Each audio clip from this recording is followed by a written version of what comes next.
Result வந்தனால எப்படி feel பண்ணீங்க? How was it? எக்ஸாம் டே முடிச்சுட்டு வரும்போது paper was very difficult. So என்னை பொறுத்த வரைக்கும் எனக்கு கிடைக்காத சீட்னு நான் முடிவு பண்ணிட்டேன். சார் கால் பண்ணுறாரு. கால் பண்ணி எப்படி பண்ணேன்னு கேட்கும்போது நான் சொன்னேன், சார் டாக்டர் ஆக முடியாது சார், நான் விட்டுட்டேன், இதுக்கு மேலே நான் படிக்க மாட்டேன், MBBS ஓவர் அப்படின்னு சொல்லிட்டேன். ஹலோ ஆல், இன்னைக்கு நம்ம கூட ஜுமானாங்கிற ஒரு ஸ்டார் ஸ்டூடெண்ட் இருக்காங்க. ஸோ நம்ம பேசிக்காக அவங்க கிட்ட பேசி என்னன்னு தெரிஞ்சுக்கலாம். So welcome Jumana. உங்களை பற்றி ஒரு சின்ன ஒரு இன்ட்ரடக்ஷன் கூட நம்ம ஆரம்பிக்கலாம் தான். சொல்லுங்க உங்களை பற்றி. Hi everyone, I am Jumana Mohammed Nasir. Government Medical College Coimbatore ESI Hospital join பண்ணியிருக்கேன். ஸோ உங்க நீட் ஜேர்னி பற்றி பேசலாம் கரெக்டா? ஏன்னா அதுக்கு தான் நம்ம இங்கே இருக்கோம். ரொம்ப முக்கியமான விஷயம். நீங்க ஃபர்ஸ்ட் ஏன் இந்த டாக்டர் ப்ரொஃபஷன் சூஸ் பண்ணீங்க? இது வந்து ரொம்ப சின்ன வயசுல இருந்தே எனக்கு டாக்டர் ஆகணும்னு ஆசை. ஏன்னா ஃபேமிலில ஒரு மெடிக்கல் எமர்ஜென்சி இருந்துச்சு. அப்ப வந்து we had to consider a lot of doctors. அப்புறம் ரொம்ப தூரம் போனதுக்கு அப்புறம் நிறைய டாக்டர்ஸ் கன்சல்ட் பண்ணதுக்கு அப்புறம் ஒரு டாக்டர் வந்து அதை கியூர் பண்ணி கொடுத்தாங்க. சோ ஃப்ரம் தென் ஆன் அந்த மாதிரி ஒரு டாக்டர் ஒரு ஃபேமிலிக்கு என்னைக்காச்சும் நான் இருக்கணும் அப்படின்னு ஒரு ஹீலிங் ஃபேக்டரா இருக்கணும் கண்டிப்பா பாத்தீங்க. ஓகே, சோ இப்போ பயாலஜி கண்டிப்பா பிடிச்சிருக்கும் நம்புறேன். கரெக்ட்டா? ஆப்வியஸ்லி பிடிச்சது biology. Okay, chemistry also you like. Very good. பிடிக்காத சப்ஜெக்ட்? பிடிக்காத எதுவும் இல்ல, but chemistry was my favourite. Biology பிடிக்கும், பிசிக்ஸுமே பிடிக்கும். Physics very interesting. But what was tough actually? டஃப்னு கேட்டோம்னா எனக்கு வந்து பிசிக்ஸ் தான் கொஞ்சம் டஃப்பா இருந்துச்சு. Because of the numericals. Concepts படிக்கிறதுக்கு எனக்கு பிசிக்ஸ் பிடிச்சிருந்தது. சம்ஸ் அண்ட் அந்த அக்யூரசினால பிசிக்ஸ் கொஞ்சம் டஃப்பா இருந்தது. Okay fine. சோ இந்த நீட் ஜர்னி வந்து சக்சஸ்ஃபுல்லா முடிச்சிட்டீங்க கரெக்ட்டா? So அதுக்கு வந்து I believe Xylem had a major role. So what do you think about it? I think நான் ஆல்ரெடி ரிப்பீட் பண்ணியிருக்கேன். ஸோ வந்து Xylem வந்தது was the decision that I made the best அப்படின்னு தோணுது. ஏன்னா லாஸ்ட் டைம் எனக்கு கிடைக்காம போனதும் இந்த வருஷம் எனக்கு கிடைச்சதுக்கும் ஒரு சேஞ்சிங் ஃபேக்டர் வந்து Xylem தான் இருந்தது எனக்கு. ஓகே, ஸோ இப்போ Xylemல டீச்சர்ஸ் ரோல் எப்படி நினைக்கிறீங்க? நான் பர்சனலாக வந்து டீச்சர்ஸோட ரொம்ப கனெக்டடாக இருந்தேன். From academically also personally. ஏன்னா வந்து டுவர்ட்ஸ் LMRP டைம்லாம் ஆகும்போது நான் ஐ வாஸ் வெரி ப்ரெஷர்ட். நான் வந்து ரொம்ப அழுவேன், பயப்படுவேன் ஆஃப்டர் ஈச் எக்ஸாம். ஒரு எக்ஸாமுக்கு அப்புறமும் நான் வந்து எழுதி முடிச்சோன்னே டைரெக்டாக டீச்சர்ஸ் கிட்ட தான் போவேன். போய் நான் அழுதுட்டே சொல்வேன், சார் இவ்வளோ தான் பண்ணேன் மேம், எனக்கு இவ்வளோ தான் வந்துச்சு, என்ன பண்ணுறதுன்னு. எவ்ரி டைம் நான் என்ன சொன்னாலும் அவ்வளோ பேஷண்ட்டாக அவங்க அதை கேட்பாங்க. கேட்டுட்டு every time they were there for me.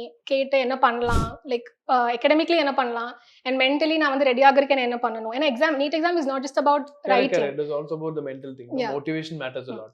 அப்ப அங்க நான் போய் எப்படி அதை ஹேண்டில் பண்ணுவேன்றதுக்குமே என்ன வந்து ஒவ்வொரு எக்ஸாமுக்கும் அங்க ரெடி பண்ணாங்க. ஸோ அதனால without them it is not even possible. Very good, nice to hear.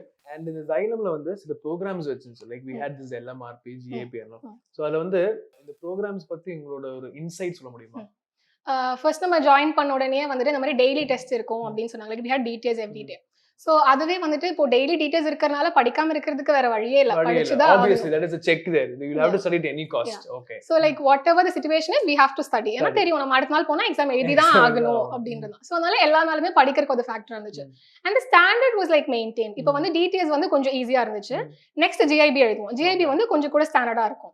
and then LMRP was little more standard. so அந்த பேஸ் வந்து மெயின்டைன் பண்ணனால ஃபர்ஸ்ட் டே வந்து ரொம்ப டஃப்பா கொடுத்து நம்மள வந்து வெக்ஸ் ஆகாம we like maintained it very well. so after the DTS GIB எல்லாம் எழுதி LMRP வரும்போது we had confidence. அவ்ளோ கஷ்டமான பேப்பரா இருந்தாலும் இவ்ளோ பிராக்டிஸ்னால we felt really better. Really happy and good. You guys went with good marks actually. Fine.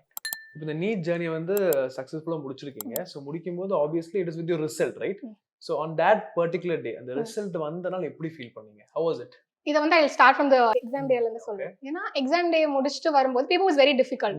So என்னை பொறுத்த வரைக்கும் எனக்கு கிடைக்காத சீட்னு நான் முடிவு பண்ணிட்டேன். and then I started crying. என்ன பார்க்க மேம் வந்திருந்தாங்க. சோ அங்க இருந்து நான் அழுதுட்டு தான் வெளிய வரேன். that was the situation. Like everybody is crying. Everybody is crying. Literally last exam அப்ப அப்படி இல்ல. இந்த எக்ஸாம் முடிஞ்சு எல்லாரும் அழறாங்க. அப்ப நான் அழுதுட்டு வீட்டுக்கு வந்துட்டேன். எனக்கு சார் கால் பண்றாரு. கால் பண்ணி எப்படி பண்ணேன்னு கேட்கும்போது நான் சொன்னேன், சார் டாக்டர் ஆக முடியாது சார், நான் விட்டுட்டேன், இதுக்கு மேல நான் படிக்க மாட்டேன், MBBS ஓவர் அப்படின்னு சொல்லிட்டேன். அப்புறம் சார் வந்துட்டு நீ இப்போ காம் டவுன் ஆக, ஃப்ரீ ஆயிட்டு ஆன்சர் செக் பண்ணிட்டு எனக்கு கால் பண்ணு அப்படின்னு சொன்னார். நான் வந்து சார் செக்கே பண்ண மாட்டேன் அப்படின்னு சொல்லிட்டு ஃபோன் வச்சுட்டேன். and then அன்னைக்கு நைட்டே வந்து நான் வந்து செக் பண்ணிட்டேன். I couldn't resist. ஸோ அதனால நான் செக் பண்ணிட்டு இந்த மாதிரி சொல்றேன், சார் இவ்வளோ மார்க்ஸ் வருது சார் அப்படின்னு. சார் வாஸ் லைக் இது போதுமே, கண்டிப்பா சீட் கிடைச்சிடும், டெஃபினெட்லி பிகமிங் அ டாக்டர் அப்படின்னு அவ்வளோ ஹோப்ஃபுல்லா இருந்தாரு. I still didn't believe. I was like no sir, நீங்க வந்து என்ன சமாதானப்படுத்த சொல்றீங்க, திஸ் கான்ட் ஹேப்பன் அப்படின்னு நான் சொன்னேன்.